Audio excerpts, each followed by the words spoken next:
I make see again. Welcome to another Team Talk. I am Matt from Fitness with Matt. I am dressed like a pumpkin because the day I am going live is Halloween and I just wanted to look cute for you all, and it had to be a little bit jazzy for you all, didn't it? So, anyway, don't be distracted by the outfit because actually what I'm talking about today is kind of important and helpful, I think. So we're talking about why we crave comfort foods in the winter. So in the winter months, days get shorter, the nights get darker, and the days also get colder. And somehow food just seems far more comforting and appealing than it does in the summer.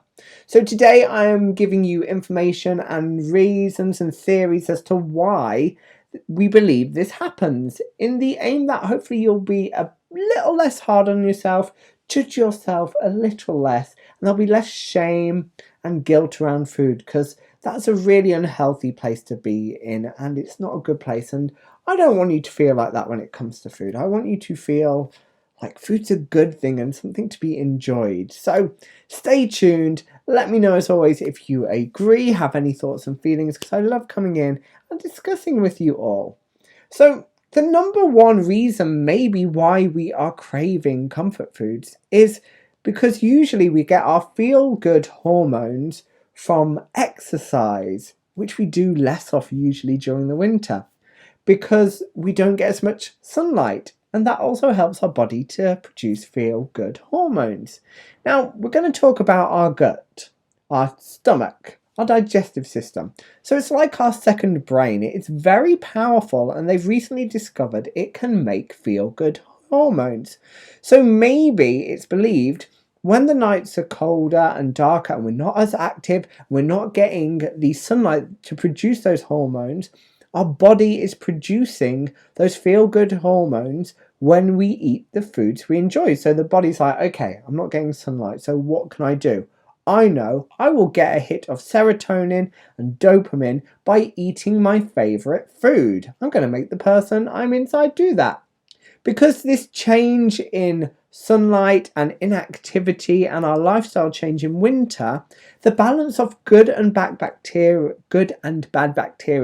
in our gut changes. So this is why our body goes, let's eat our favourite food because we're going to feel good from that. A second reason why we may be comfort eating more in the winter is because of evolution. On a biological level, if you think about it, before we had central heating, homes, jazzy little outfits like this, clothes, we'd be outside in the elements in winter. So it makes more sense, like other animals do, that we would increase our body fat percentage. So we would eat more, so we put on body fat so we stay warmer. So to insulate. So we could actually be fighting a battle with biology, because maybe our biology hasn't quite caught up with the fact that, oh, we don't need to now because we have warm homes, hopefully, if we're very fortunate and blessed too. The next reason is based upon social learning theory. So what happens is we learn as children by observing and imitating. And often in childhood, our eating habits are formed. So if you think back to your childhood, as a child coming in from the cold, you'd be given something rich and warming because your caregiver would want you to feel nourished and warm and comforted and see the joy in you from eating these wonderful, nourishing comfort foods. So you would learn that growing up. So naturally you'll think, it's wintertime, it's cold, I'm coming in from the cold, I'm going to want that apple crumble that my mom used to make, that my gran used to make, because it invokes those memories and they're super powerful. And guess what?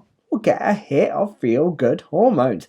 Our body wants us to feel good. So that is another reason. Also at winter, it can help to alleviate feelings of loneliness by invoking that sense of childhood, about being social, about food, about family connections. So food isn't just about basic biology, like we need calories, we need macronutrients. We have an emotional connection to food, so we can't ignore that.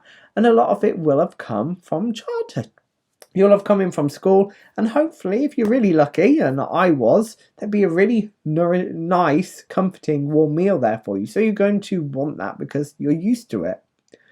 Number 4 reason, if I've been counting rightly, is emotional eating. At this time of year, many of us have a lower mood because we get less sunlight, we're less social, we're not out and about with friends quite as much. So these comfort foods are often carbohydrate rich, and this glucose goes straight to our brain when we eat it, and it gives us a feeling of happiness. So when we're feeling tired, cold, sad, bored because the weather's terrible and we can't go outside, we're going to crave those foods that help us to feel good. Because we'll do anything to feel good. And finally, our lifestyle changes. So I know from my classes that people find it super hard to get motivated when they get in from work to go to their favourite fitness class, even though they'll know they'll feel better and it's good for their health and fitness and well-being. But because of the cold weather, the dark nights, motivation to get off the sofa is a lot harder. So we are often less active. So therefore, we're not getting our hit of dopamine from our workouts. We'll get it from food. Think about food advertising, social media, and society generally. We are surrounded by pictures and visuals of amazing food. Think about Nigella's TV shows at winter. I want to move in with Nigella when it gets to winter because she can cook me amazing food. We can go down in our little 90s at night and eat food from the fridge. So it's sold to us as a lifestyle, this kind of comfort eating as well. And finally, there's more social things when you think about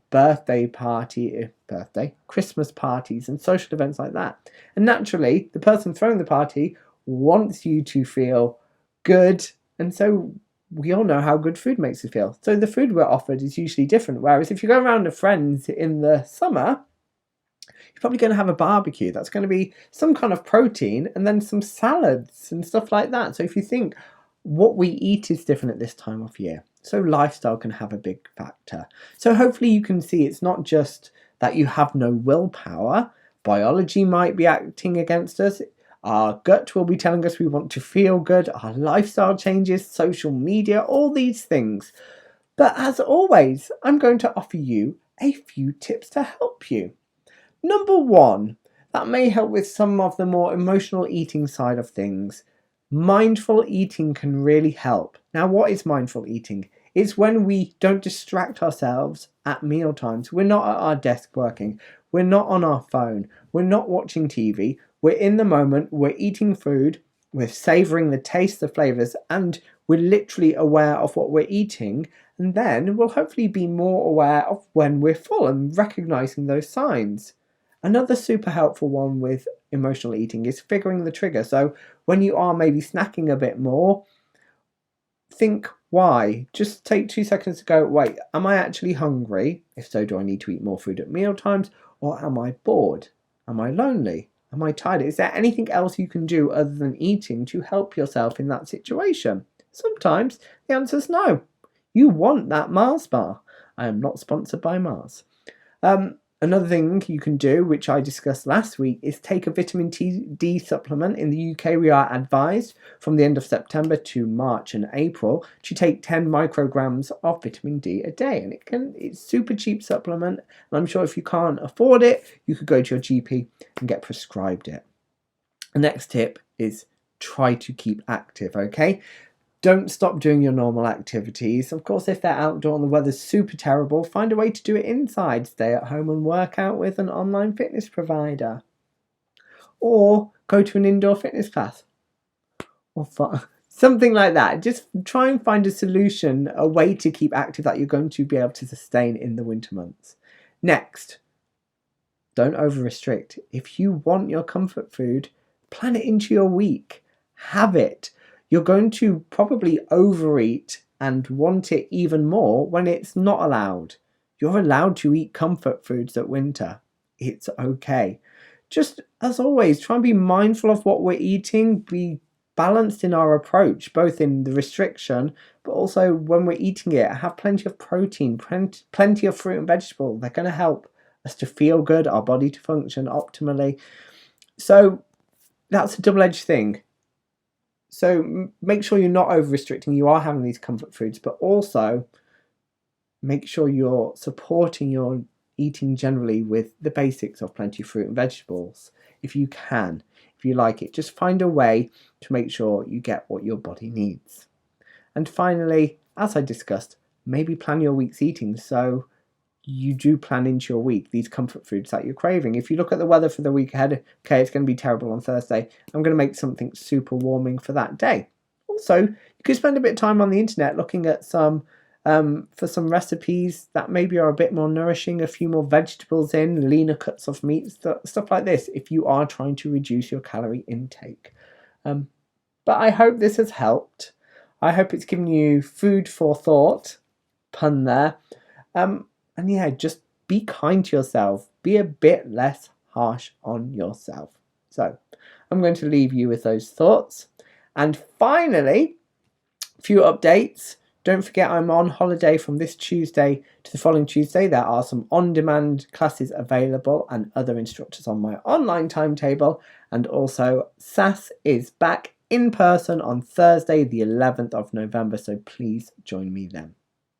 Have a wonderful day, whatever you're doing. I hope, as always, you feel a bit happier, a bit more empowered, and a bit more knowledgeable about all things health and fitness at the end of these talks. I've been Matt Print. You've been awesome. I'm going to see you all again soon. I make see again.